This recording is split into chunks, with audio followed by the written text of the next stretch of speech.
안녕하세요. 저는 춘천에 사는 40대 후반 여성입니다. 여러분은 음식 먹을 때 어떤 맛을 제일 좋아하세요? 전 어렸을 때 매운 걸 그렇게 좋아했어요. 근데 매운맛이라는 게 통증이라고 하더라고요. 얼얼할 정도로 감각을 못 느낀다는 말인 거죠. 전 20살까지는 사는 게 달콤하고 아주 개운했던 것 같아요. 근데 성인이 된 뒤 한 10년 넘게는 맵다 못해 얼얼했던 것 같습니다. 지금은 입맛이 변해서 매운 걸 잘 못 먹어요. 살맛이 나니까 입맛도 돌고 건강 음식만 찾아 먹게 되네요. 매운 걸 좋아했던 어릴 때 입맛은 우리 아빠를 닮은 거였어요. 김치도 맵게 담그라고 해서 김장김치도 항상 칼칼한 편이었죠. 자상했던 아빠는 엄마를 위해 순한 맛 김치는 따로 담그셨어요. 우리 집 요리사는 아빠였었거든요. 엄마는 어렸을 때 소아마비를 앓아서 몸이 불편하셨습니다. 그래도 성격은 엄마가 더 활달하고 농담도 잘하셨어요. 온갖 개그 프로는 다 보시고 성대모사도 잘하셨죠. 저도 그런 엄마를 조금 닮았고요. 해마다 김장철이 되면 아빠는 힘들 줄도 모르고 일을 하셨죠. 정주야, 아빠랑 김장 좀 하자. 올해 배추가 아주 실해. 또 1년 동안 김치만 주려고? 왜 이렇게 많이 해? 재료들은 다 어떻게 샀어? 어떻게 사긴, 아빠가 모은 돈으로 샀지. 그럴 돈 있으면 나 운동화 하나 사주지. 우리 딸, 새해 되면 운동화 꼭 사줄게. 조금만 기다려. 일단 아빠랑 김장부터 맛있게 하자. 전 어려서부터 김장을 도왔어요. 몸이 불편한 엄마는 앉아서 이걸 넣어라 저걸 넣어라 지휘했고, 아빠와 제가 서툴지만 열심히 김장을 했죠. 아빠는 환경미화원으로 우릴 먹여 살리셨고, 엄마는 가끔 동사무소에서 주는 소일거리를 하셨어요. 집안 형편이 솔직히 많이 안 좋았죠. 없는 살림에 김장을 꼭 했던 건 김치가 거의 유일한 반찬이었기 때문입니다. 아빠는 이 김장을 위해 1년 내내 따로 돈을 모으셨죠. 저희 집은 동네에서도 없이 사는 집으로 유명했어요. 가난한데 부부 금슬은 좋다, 웃음이 넘친다, 그런 얘긴 많이 듣고 살았죠. 우리 집 가훈이 웃어야 산다였어요. 힘든 일이 있어도 가족이 모이면 웃을 수 있어야 한다는 거였죠. 많이 웃고 자라서 그런지 전 순한 얼굴에 낙천적인 성격을 갖게 됐어요. 학교 가면 인기가 많은 편이었죠. 남자애들하고도 잘 어울렸고요. 애들 앞에서 유명한 개그맨 흉내도 잘 냈는데, 이런 유머 감각 때문인지 학교에서 제일 잘생긴 애랑 사귀게 됐어요. 전 연애하면서 노는 애는 아니었는데 그 친구는 좀 특별하게 다가왔어요. 걔 이름이 형규였는데 하도 안 웃어서 얼음 왕자라는 별명이 있었죠. 얼굴은 하얀 게 눈은 또 얼마나 큰지 가까이서 보면 와 소리가 절로 났어요. 잘 안 웃으니까 인상이 차가워서 신비스럽다는 인상도 있었죠. 형규와 고등학교 2학년 때 같은 반 옆자리에 앉게 됐고, 전 우연히 걔가 웃는 걸 보게 됐어요. 친구들 앞에서 유행어를 했는데 형규가 피식 웃더라고요. 너무 깜짝 놀라서 물었죠. 주형규, 너도 웃을 줄 알아? 근데 언제 웃었냐는 듯이 표정을 싹 바꾸더라고요. 그리고 알게 됐죠. 형규가 저 있을 때만 웃는다는 것을요. 잘생긴 애가 웃기까지 하니까 눈이 부시더라고요. 이상한 건 저랑 있을 때만 소리내서 웃는 거였어요. 제가 하는 짓이 귀엽다면서요. 애들이 제 말을 안 믿을 정도였어요. 형규는 웃을 줄 모르는 앤데 꿈꾼 거 아니냐고 할 정도였죠. 알고 보니까 형규는 밝은 성격을 가진 절 좋아하고 있었대요. 고백받고 저도 형규한테 확 끌렸고요. 그러나 저희는 공통점이 많진 않았어요. 형규네 집은 사업하면서 굉장히 잘 사는 집이었고 돈도 많았죠. 저는 용돈도 없이 다녔는데 형규는 매번 데이트를 할 때마다 돈을 아끼지 않았어요. 선물도 학생치고는 꽤 고가의 것들을 하더라고요. 지갑, 운동화, 가방, 티, 이런 걸 사주는데 나중엔 부담스러울 정도였죠. 밥을 같이 먹자더니 스테이크를 사준 적도 있었어요. 전 칼질도 잘 못하는데 형규는 능숙하더라고요. 제가 떡볶이나 먹자고 하면 자기가 먹고 싶어서 그런다면서 레스토랑에 데려가는 식이었어요. 그렇게 고 3이 됐고 전 가정 형편 때문에 대학에 못 가는 상황이 됐죠. 사립대학 등록금이 어마어마하더라고요. 서울대까지는 못 가고 그 밑에 대학은 노릴 수 있었는데 장학금 받을 생각하면 더 아래 대학을 지원해야 했어요. 근데 제 자존심이 허락하지 않더라고요. 결국 그 학교 못 가면 안 가겠다고 선언했고 친구들은 다 원서 쓸 때 전 그냥 놀았어요. 하루는 선생님께서 절 붙잡고 설득을 하셨죠. 정주야, 성적도 좋은데 원서 정말 안 쓸 거야? 대학 이렇게 포기해도 돼? 너 같은 애가 대학을 안 가면 어떻게 하니? 선생님, 저 그냥 포기할래요. 집안 형편에 제가 가고 싶은 대학 지금은 꿈도 못 꿔요. 돈 벌어서 나중에 갈게요. 공부머리 어디 가는 거 아니잖아요.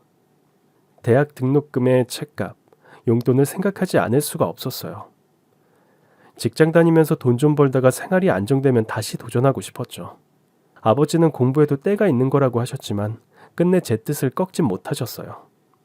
아빠, 나 어린애 아니야. 우리 집 사정 뻔히 아는데 어떻게 대학을 가. 나 꼭 가고 싶은 대학이 있는데 거기 돈 벌어서 갈 거야. 일단 월급 받으면서 일하고 엄마 아빠 집도 사들인 다음에 대학 갈래. 우리 생활비도 모자라잖아. 이 녀석아, 무슨 집이고 생활비야.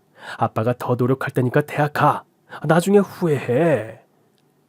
부모님, 선생님, 형규까지 말렸지만 전 완강하게 버텼고 원서 한 장 안 쓰고 졸업을 했습니다. 일단 꼬박꼬박 월급 받을 수 있는 곳에 취업했어요. 첫 월급 받았을 땐 정말 신났죠. 부모님 속옷 사고 형규 선물도 사줬어요. 내 이름으로 된 통장에 첫 월급이 들어왔을 때의 기분은 절대 잊지 못해요. 첫 직장 생활은 물론 쉽지 않았어요. 부서 언니들 텃세도 있었고 유부남 상사가 추파를 던져서 힘들기도 했죠. 가끔은 형규가 회사 앞으로 절 데리러 온 적이 있었어요. 그걸 보고 직장 언니들이 한마디씩 하더라고요. 저렇게 키 크고 잘생긴 대학생이 애인이냐고 하면서 그 관계 절대 오래 못 간다고 하는 분도 있었죠.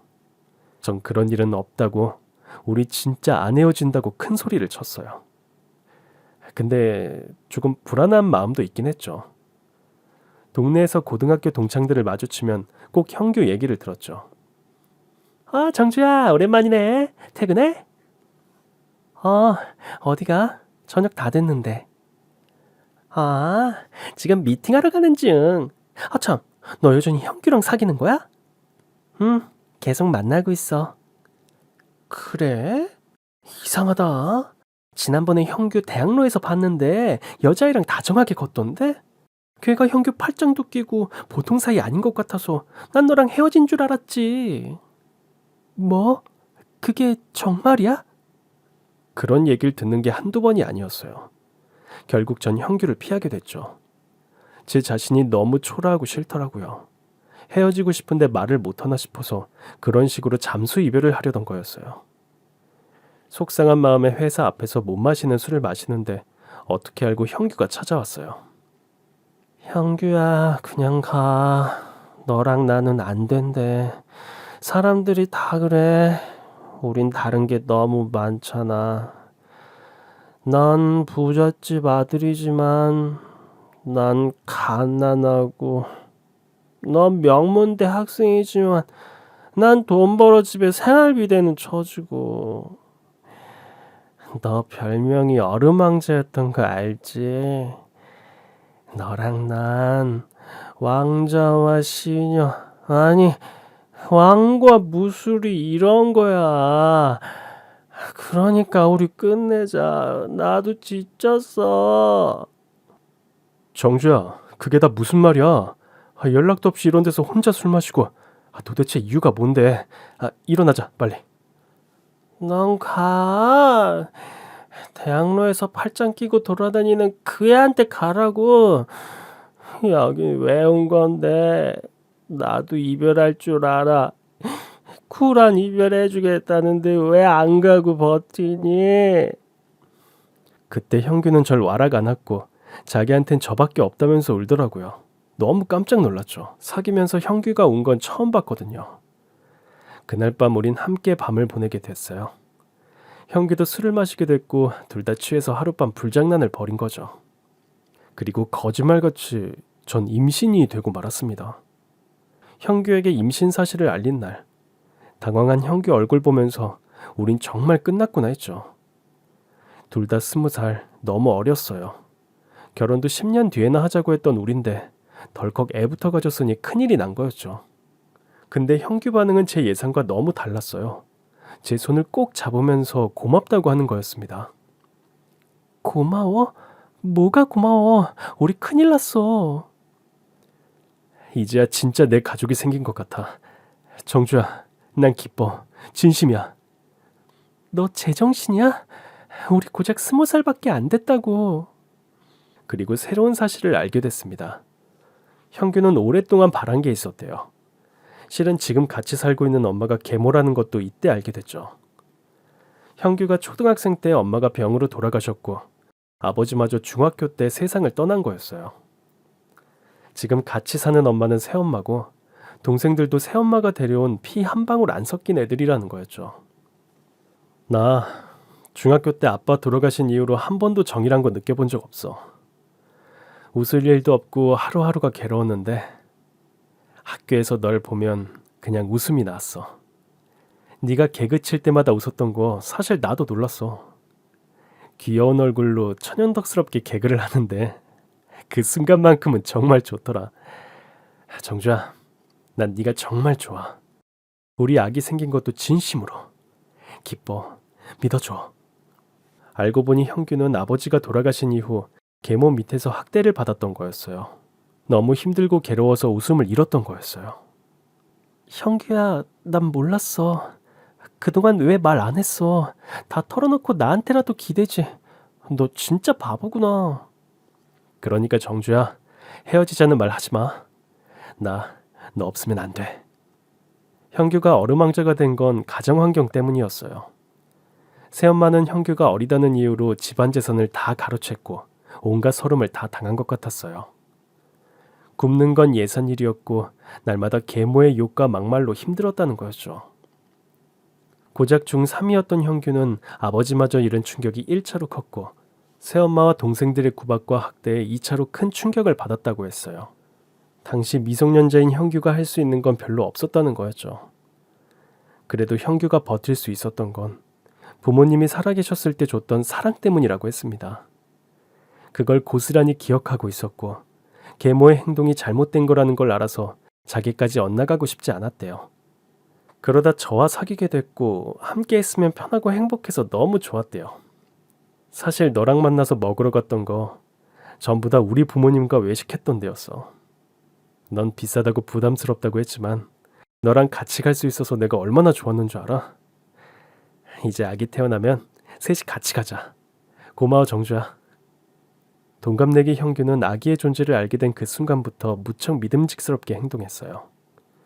저흰 서로를 더 믿고 사랑하게 됐고 아기는 뱃속에서 건강하게 자라줬죠. 문제는 돈이었습니다. 회사엔 입덧이 심해지면서 더는 못 가게 됐어요. 회사 언니들이 제가 헛구역질하는 걸 보고 눈치를 채더라고요. 어느 날 형규는 저한테 폭탄 선언을 했어요. 아기를 위해서 용기를 내봐야겠다고 하면서 절 어디로 데려갔죠. 그곳은 형규가 새엄마와 살던 집이었어요. 아기 생각해서 해볼 수 있는 건 다 해봐야지. 우리 아버지 집, 재산, 땅 모두 새엄마가 가져갔어. 그거 조금이라도 줄 수 없는지 말해보려고. 나 분명히 기억해. 성인 되면 나한테 일부 돌려주겠다고 약속했던 거. 자기도 사람이면 죽으면 양심의 가책이 있겠지. 전 형규만 믿고 그 집으로 들어갔어요. 정원부터 대단했습니다. 넓은 정원, 꽃과 잔디, 각종 나무들이 너무 근사했어요. 세련된 집안 내부도 절 주눅들게 하더라고요. 거기서 전 형규를 괴롭힌 새엄마와 만나게 됐죠. 동화에 나오는 마녀처럼 화려한 인상에 성형을 얼마나 했는지 얼굴이 터져나갈 것 같았죠. 보기만 해도 등에 땀이 나더라고요. 화려한 외모와 달리 저와 형규를 대하는 건 야박하기 짝이 없었습니다. 첫 마디부터 이랬어요. 너 여기가 어디라고 여자애를 데려와? 내가 소문을 듣긴 들었다. 어디 찢어지게 가난한 집애랑 사귄다더니 얘야? 말 조심하세요. 제가 결혼할 여자한테 그런 말씀을 하시면 어떡해요? 결혼이 장난이니? 마음대로 해. 하든지 말든지. 결혼하고 여자랑 살림 차릴 거면 여긴 왜 왔어? 형규는 말없이 애기 초음파 사진을 꺼내서 보여드렸어요. 애기 심장 소리도 들려드리고요. 형규는 자기 이제 20살이고 결혼도 하려고 하니까 아버지 재산 받고 싶다고 돌려달라고 당당하게 말했죠. 그런데 새엄마라는 여자는 엄청나게 화를 냈어요. 건방진 녀석, 대바라지고 발랑 까졌어 아주. 어? 감히 돌아가신 네 아버지 재산을 달라고 해? 내가 새파랗게 젊을 때 들어와 너 키워주고 살림하느라 얼마나 힘들었는 줄 알아? 난 무슨 수로 보상받니? 나 젊은 나이에 과부 됐어. 나 하나 먹고 살기도 벅차다고. 네 동생들은 생각 안 해? 미안하지만 너희한테 줄 돈 같은 건 없다. 꿈 깨. 그땐 제가 어려서 그냥 당하고 있었지만 지금은 아닙니다. 주세요. 저 아버지의 단 하나뿐인 아들이에요. 달라고요. 제가 왜 못 받아요? 그때 분명 그랬죠. 어른 되면 제 몫은 돌려주겠다고요. 새어머니 했던 말 녹음기에 녹음까지 해놨어요. 그랬더니 형규 계모는 코웃음을 치더라고요. 그깟 녹음기? 어디 한번 찾아봐라. 남아있나? 싹 다 버렸어. 이틀 전에. 뭐라고요? 싹 다 버렸다고. 너 녹음기에다 이상한 거 잔뜩 녹음해놨더라. 내가 새엄마로서 너를 혼낼 수도 있지. 그걸 다 녹음해놔? 어디다 쓰려고? 그리고 넌 아버지 재산 받을 자격도 없어. 대학생이면 학교나 열심히 다닐 것이지. 여자의 임신을 시켜? 부끄러운 줄도 모르고 재산을 달라고 해? 세상 똑똑한 척은 다 하더니 네 인생도 끝났어 이제. 형규는 2층 자기 방으로 올라갔어요. 뭐가 부서지는 소리가 들리고 형규가 울부짖는 것까지 들렸죠. 잠시 후 형규는 다시 1층으로 내려왔고 제 손을 잡고 나가자고 했어요. 당신은 사람도 아니라고. 오늘 일 절대 잊지 않겠다고 형규가 그러는데 계모가 제 뒤통수에 대고 그러더라고요. 에휴, 어디서 저런 그지 같은 애를 만나서. 하여간 돈 없는 것들은 이해가 안 돼. 배운 게 없어 천박하다니까. 아줌마, 소금 가져와요. 오늘 채소 온 붙었네.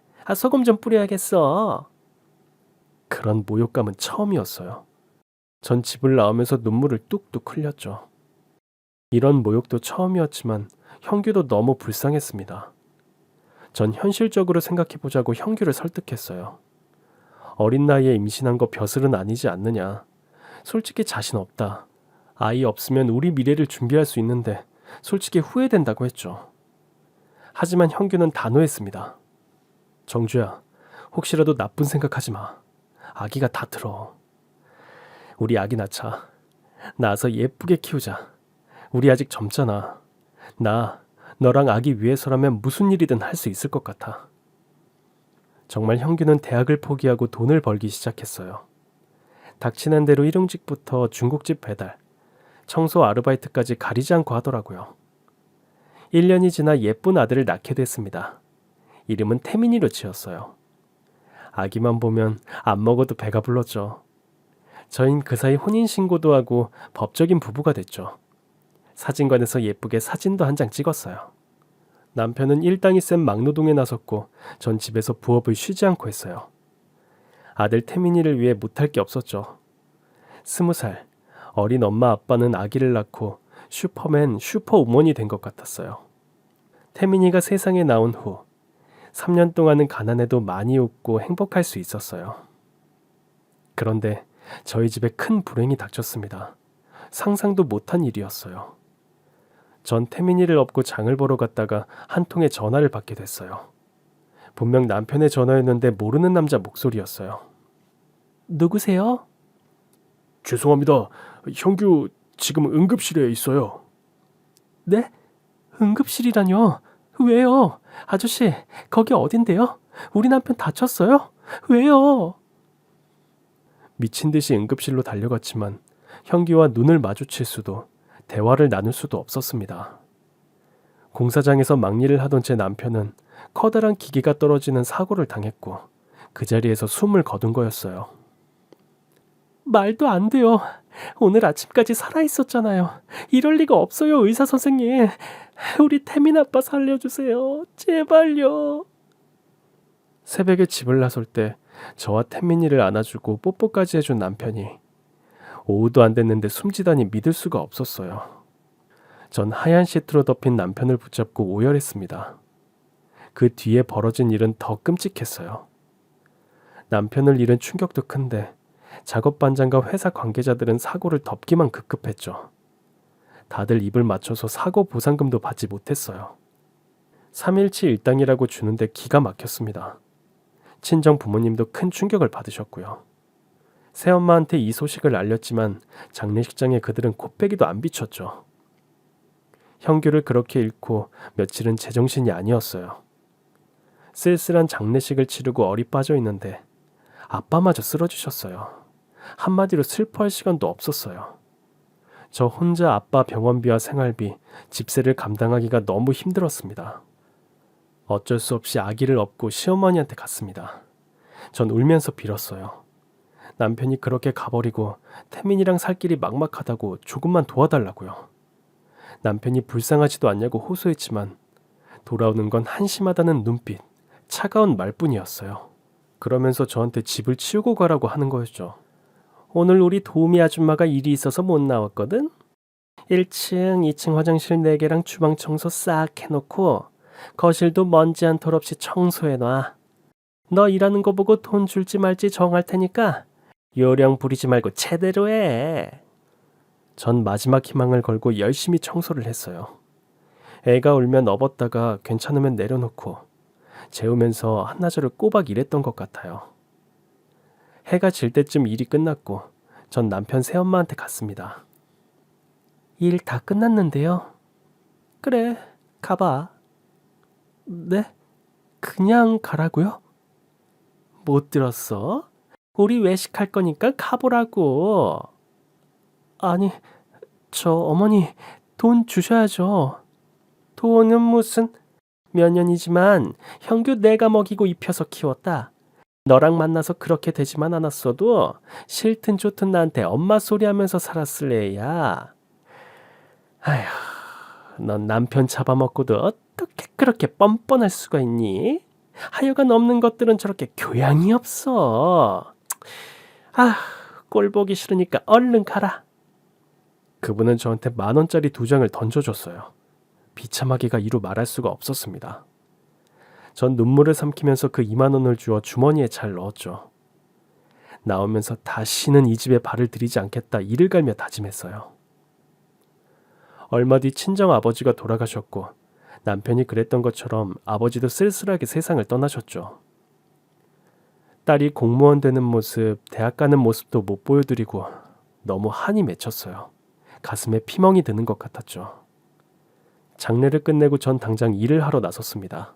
어린 아들과 몸이 불편한 친정엄마를 위해서 뭐라도 해야 했어요. 그러다 장사가 잘 되는 대박 맛집에서 고정으로 일하게 됐습니다.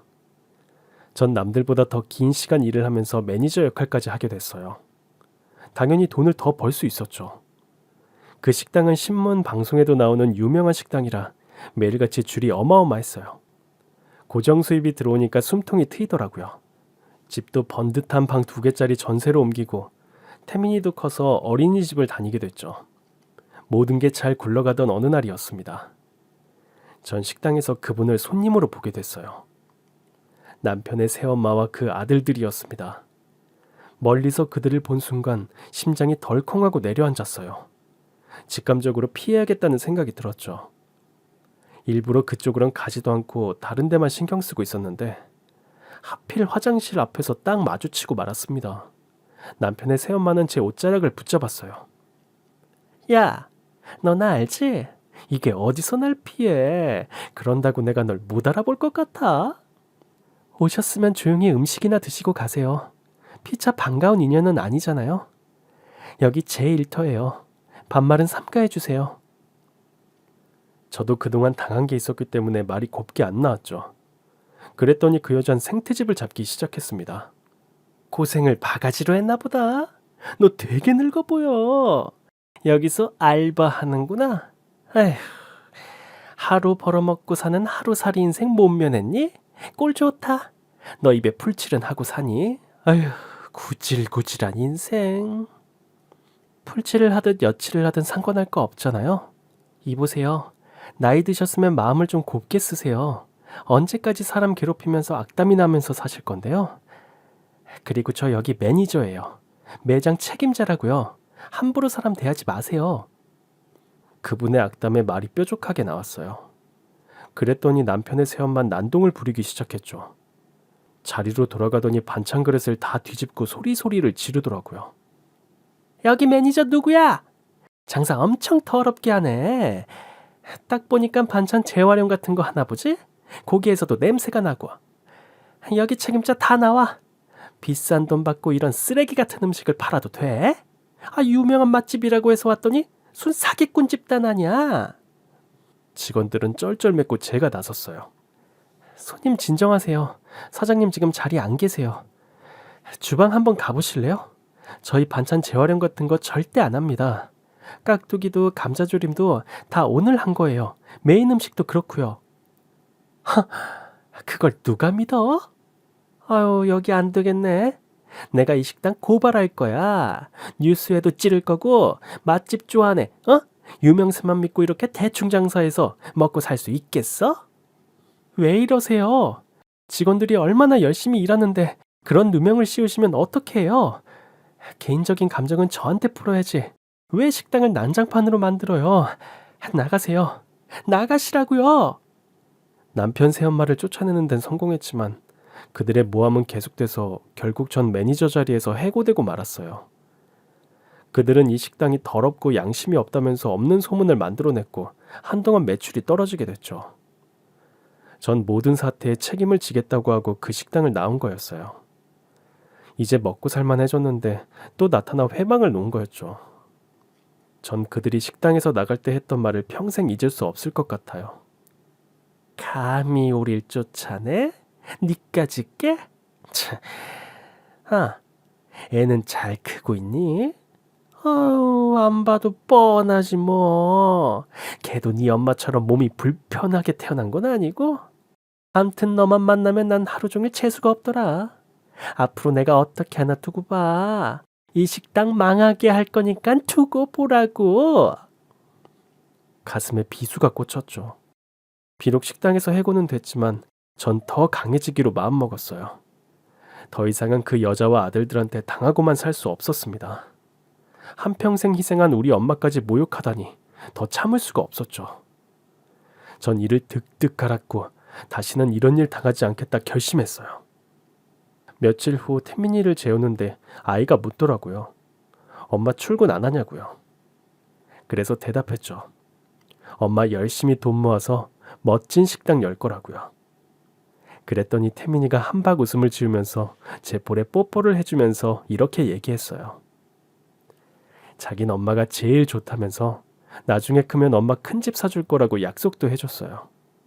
아빠 없이 크는 것도 짠한데 투정 한 번 안 부리는 그 어린 것이 얼마나 기특하고 짠하던지 모릅니다. 태민이가 잠든 후 전 조용히 눈물을 흘렸어요. 하지만 이게 마지막 눈물이다 다짐했죠. 어떻게든 성공해서 남편의 새엄마, 그 동생들에게 복수를 하자는 그런 생각이 들더라고요. 제가 여기서 약해지고 무너지면 우리 태민이까지 불행해질 것 같았어요. 그 뒤부턴 절대 울지 않았습니다. 대신 두 팔 걷어붙이고 열심히 살았어요. 맛집에서 배운 것들로 작게라도 식당을 차리는 게 제 목표였죠. 그 사이 태민이는 초등학교에 입학했고 연로한 할머니를 보살피는 역할까지 도맡게 됐어요. 일찍 철이 든 것 같아 마음이 아팠지만 착한 제 아빠를 생각하면 태민이가 그러는 게 당연하다는 생각도 들었죠. 시간은 흘러 정말 식당을 개업하게 됐고 장사는 진짜 잘 됐어요. 몸은 고돼도 돈 버는 재미가 너무 쏠쏠해서 신나게 일을 했던 것 같습니다. 작게 시작한 식당을 2번이나 넓히게 됐고 제 나이도 40이 되어갔습니다. 그 사이 친정어머니는 돌아가셨고 40줄에 들어서니 우리 태민이도 거의 성인이 됐죠. 조금씩 제 삶도 안정돼 갔어요. 죽기 살기로 노력하다 보니 이런 날도 오는구나. 여유를 갖고 돌아볼 수도 있었죠. 장사를 하면서 단골들이랑도 친해지고 주변 상인들분과도 친분을 쌓았는데 하루는 이런 얘기를 들었어요. 남편이 어릴 때 새엄마한테 아버지 재산을 다 빼앗겼다. 그래서 태민이랑 고생을 많이 했다는 사연을 듣더니 소송을 해보라는 거였죠. 이제 먹고 살만해졌으니까 좀 알아보면 어때? 그때 죽은 남편이 어리고 뭘 몰라서 다 뺏긴 거잖아. 엄연히 친자인데. 남편 유산 이제라도 소송 통해서 받을 수 있지 않을까? 시간이 이렇게 지났는데 그게 가능할까? 내가 아는 변호사 있는데 한번 가볼래? 상속, 유산 부분에서 아주 유명해. 그렇게 전 변호사를 소개받아 상담을 갖고 뜻밖의 말을 듣게 됐어요. 변호사는 전후 사정을 자세히 알아보더니 받을 수 있는 돈이라고 하더라고요. 소송을 걸게 되면 들게 될 시간과 비용까지 설명을 듣고 사무실을 나섰습니다. 그 길로 남편이 살던 그 집을 찾아갔어요. 오래전의 기억으로도 찾아갈 수가 있었죠. 가는데 눈시울이 자꾸 뜨거워지더라고요. 남편과의 추억이 생각나 아련하기도 하고 마음이 안 좋았죠. 갔더니 남편 새엄마와 동생들은 이사가고 새 주인이 살고 있더라고요. 부동산에 물어보니까 이사 나간 것도 꽤 됐다고 하더라고요. 전 고민에 빠졌습니다. 소송을 하면 다시 남편 새엄마를 봐야 하는데 그분한테 들었던 막말과 모욕이 또다시 떠올랐어요. 남편의 재산을 찾는 과정에서 다시 그 모욕을 겪으려니 자신이 없더라고요. 제가 고민된다고 하니까 친구가 저한테 이런 말을 해줬어요. 태민 엄마, 지금 이렇게 잘 사는데 긁어부스럼 만들 건 뭐 있어. 소송 재판이란 게 어떻게 해도 진흙탕 싸움인데 감당할 수 있겠어? 억울한 부분도 있지만 난 포기했으면 좋겠네. 자기 소송 때문에 스트레스 받아서 쓰러지기라도 하면 태민이는 어떡해? 식당 직원들은 또 어떡하고? 듣고 보니 일리가 있는 말이었어요. 태민이도 그렇고 전 지금 큰 식당의 대표였죠. 소송 과정에서 잃는 것이 더 크다면 굳이 밀어붙일 이유가 없다는 생각이 들었어요. 고민 끝에 결국 소송은 포기하게 됐습니다. 남편이 살아있다면 모를까 저 혼자 소송을 진행하는 게 버겁게 느껴졌어요. 태민이한테 이 얘기를 했더니 아들은 잘했다면서 제 등을 두드려 주더라고요. 잘 생각했어. 엄만 건강한 게 최고야. 그 사람들 되도록 안 보고 사는 게 나을 것 같아. 엄마가 이렇게 고민하는 것만 봐도 알겠어. 그냥 잊고 지금처럼 살자. 그렇지. 돈도 돈이지만 마음 편한 게 제일이지? 느낌인데 아빠도 크게 바라진 않을 것 같아. 잘 생각했어, 엄마. 힘든 일에 절 위로도 하고 격려도 해줄 만큼 아들 태민이는 훌륭한 청년으로 자랐어요. 아들은 20살이 되자마자 특전사에 입대했고 훈련도 잘 마치고 나왔죠.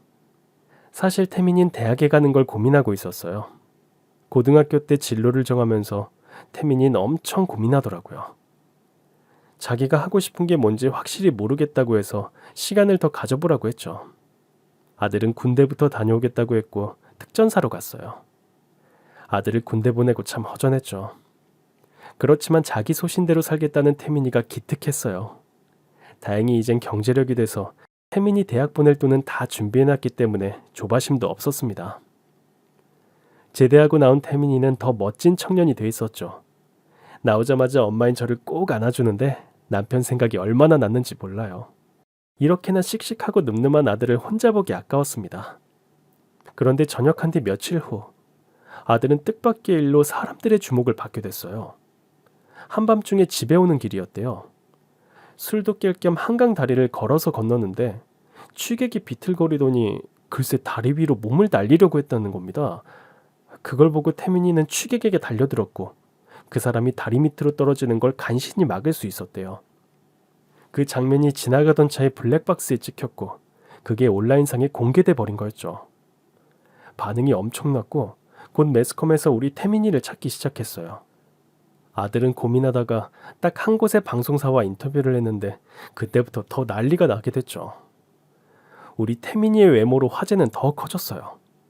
훈훈한 외모와 큰 키, 훤칠한 모습에 갑자기 연예 기획사에서 연락이 오기 시작했어요. 처음엔 당연히 장난인 줄 알았습니다.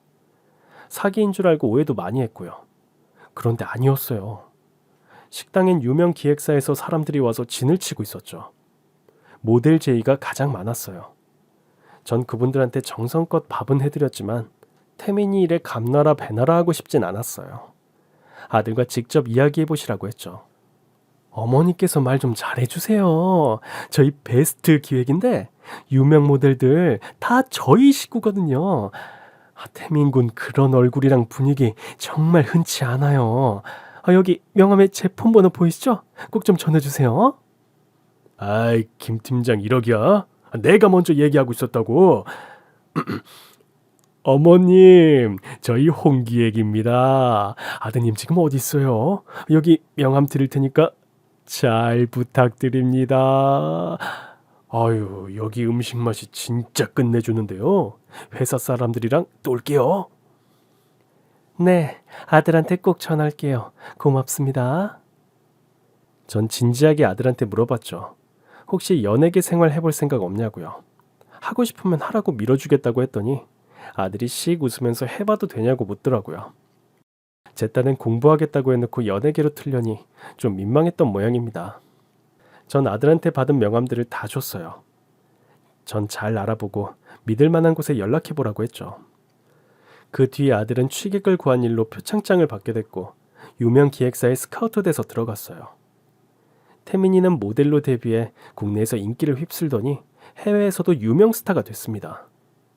이후에 배우 활동까지 하게 됐는데 출연하는 영화 2편이 연달아 히트를 치게 되면서 완전히 대박이 났죠. 태민이의 성공으로 제 생활에도 변화가 있었어요. 엄청난 돈을 벌게 된 아들은 저한테 가장 먼저 집부터 사주더라고요. 저는 식당에만 투자할 줄 알았지 낡은 아파트에 살고 있었거든요. 방들이 큼직해서 살만했는데 태민이가 절 설득하더라고요. 어렸을 때 엄마 좋은 집 사주겠다고 약속한 거 잊었냐면서 이사하시라고 몇 번을 그러는 거였어요. 태민이가 사준 집은 정말 감동이었습니다. 넓고 크고 가구까지 좋은 걸로 장만해 줬더라고요. 먼저 세상 떠난 남편이 참 야속했어요. 이런 날도 오는데 뭐가 그리 급해서 일찍도 갔는지 많이 그립더라고요. 엄마, 아빠 생각하는 거지? 사실 나 가끔 아버지 꿈꿔. 목마도 태워주시고 같이 등산도 가고. 그런 꿈 꾸고 나면 꼭 좋은 일이 하나씩 생긴다? 그랬어? 어쩌면 하늘에서 태민 아빠가 우릴 지켜주고 있는지도 몰랐죠. 아들은 번 돈을 차곡차곡 모아서 젊은 나이에 엄청난 재산을 갖게 됐어요. 한편으론 유명해진 태민이를 보니까 고충도 있더라고요. 사생활 침해도 받고 자유롭게 다니는 것도 어려워졌어요. 유명인으로 사는 게 쉬운 일은 아니더라고요. 그래도 아들은 엇나가는 일 없이 바르게 생활했어요. 전 이 모든 상황이 너무 고맙고 감사했죠. 여유가 생긴 전 뭘 할 수 있을까 고민하다가 봉사를 해보기로 했습니다. 식당을 하니까 음식 준비에 문제가 없었죠. 우리 아들이 받는 과분한 사랑을 이렇게라도 갚고 싶었어요. 아들도 저한테 후원을 많이 해줬어요. 가끔은 기획사에서도 같이 봉사를 나와줬죠. 제 밥차는 갈 곳 없는 노인분들이 계신 공원을 찾아갔어요. 의지할 사람 없이 초라한 행색으로 계시는 분들을 보면 어려웠던 지난날이 떠올랐습니다. 가난했지만 저를 사랑으로 키워주신 친정 부모님도 생각났고요. 한 분 한 분 푸짐하게 드시도록 밥과 국 반찬을 소복하게 쌓아드렸죠. 그러던 어느 날 공원에서 그분을 뵙고 말았어요. 때마침 태민이가 기획사 식구들과 함께 봉사를 나온 날이었죠. 삐쩍 마르고 머리가 하얗게 센 할머니가 식판을 들고 다가오는 게 보였어요. 보자마자 전 알 수 있었죠. 그분은 남편의 새엄마였습니다. 그때는 추운 겨울이라서 잠 모자와 마스크, 목도리까지 하고 있었어요. 저만 그분을 알아챈 것 같았죠. 그분이 가까이 다가왔고 전 밥을 퍼드리면서 모습을 찬찬히 살펴봤죠. 몰라보게 살이 빠져 있었고 추운 겨울인데도 더러운 옷은 얇디 얇았어요. 더러운 손톱에 얼룩진 얼굴, 오랫동안 씻지도 못한 것 같았죠. 전 물었어요. 겨울 점퍼 없으세요? 날이 이렇게 추운데 얇은 가을옷 걸치고 계시잖아요. 없어요. 고기 좀 더 주세요. 내가 고기를 참 좋아해. 고기를 오래 못 먹었거든. 쌀밥도. 국은 뭐야? 미역국이야? 전 제육볶음과 미역국을 한 국자 푸짐하게 떠서 드렸어요. 그분은 끝내 절 알아보지 못하셨고 공원 구석에 가더니 허겁지겁 밥을 드시더라고요. 뒤에 기다리는 분들이 많아 정신없이 밥을 퍼드리는데 어느 순간 시선이 느껴져서 고개를 돌렸죠. 열심히 밥을 푸다 보니까 더워서 목도리랑 모자를 벗고 있었는데 남편의 새엄마가 빈 식판을 갖고 오다가 절 본 거였어요. 눈이 마주쳤고 그분은 벌어진 입을 다물지 못했죠. 그때 태민이가 제 옆에서 절 엄마라고 부르고 있었어요. 남편의 새엄마는 온 국민이 다 아는 스타가 된 태민이와 저를 번갈아 보더라고요. 무척 놀란 것 같았습니다. TV에 자주 나오는 태민이가 남편과 제 아들인 것도 몰랐던 것 같아요.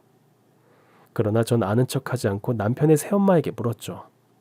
보니까 더 먹고 싶어서 빈 식판을 들고 온 것 같았습니다. 이리 오세요. 밥 더 드려요? 고기도 남았어요. 아니요. 이제 상관없어요. 그분은 알 수 없는 말을 중얼거리더니 식판을 바닥에 던지고 막 뛰기 시작했어요.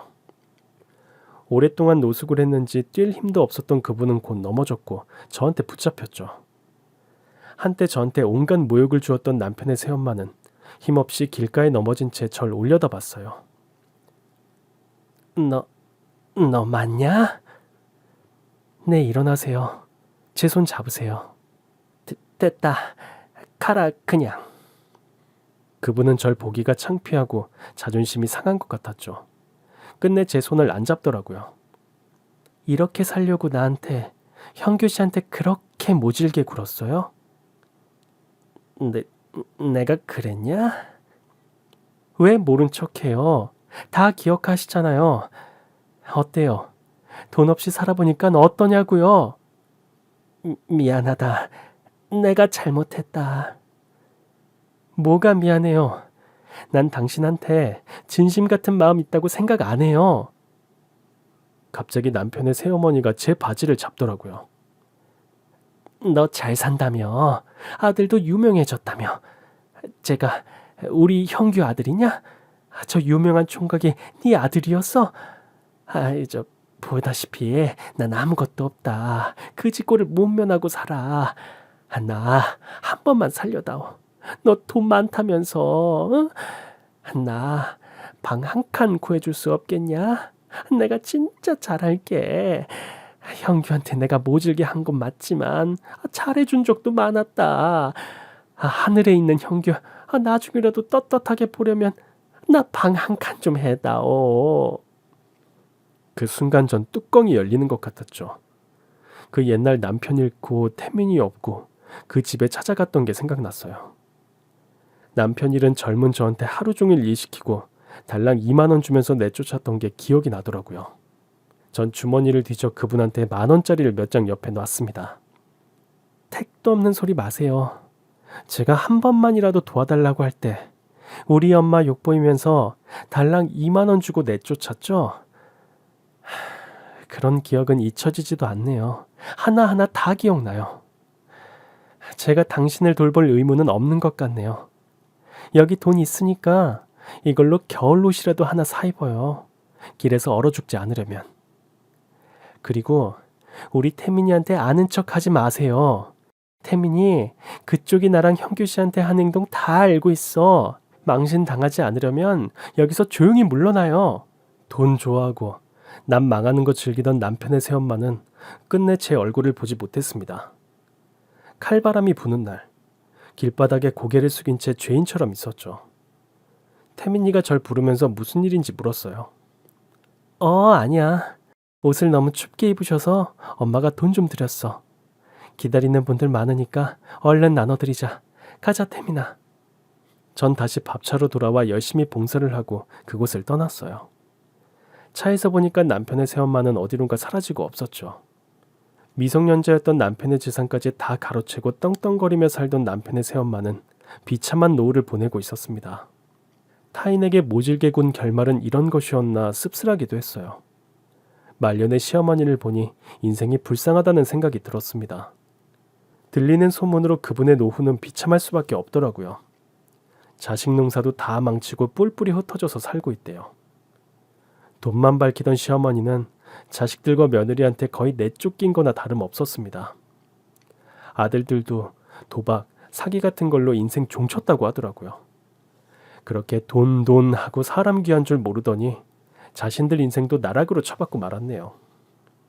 며칠 전 저와 태민이는 남편 기일을 맞아 납골당을 찾아갔어요.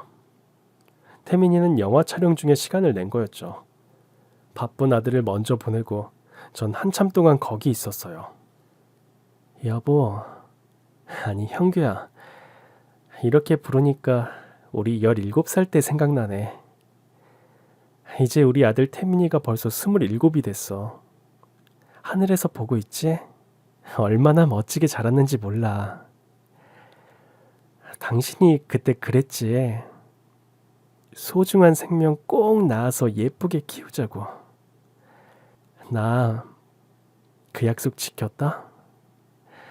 우리 태민이 앞으로도 잘 돌봐줘. 난 숙제 다 마치고 갈게. 그 뒤 1년쯤 지나 남편의 새어머니, 노숙자로 근근히 살아가던 그분의 소식을 듣게 됐어요. 밖에서 지내다 병이 들었고 노숙자 쉼터에서 홀로 외롭게 돌아가셨다는 얘기였습니다. 참 불쌍한 인생이었어요. 전 아픈 기억 다 잊고 지금 열심히 살고 있어요. 식당도 잘 되고 있고 태민이도 배우 모델 활동하면서 승승장구하고 있죠. 인생에 다양한 맛이 있다면 전 그걸 골고루 맛보고 싶어요. 한때 너무 힘들어서 삶 자체가 고통이었을 때도 있었지만 지금은 아닙니다. 확실한 건 가족과 함께 열심히 살다 보면 꼭 좋은 날이 올 거라는 거예요. 여러분도 혹시 지금 힘드신 분이 계시다면 용기 내셨으면 좋겠습니다. 감사합니다.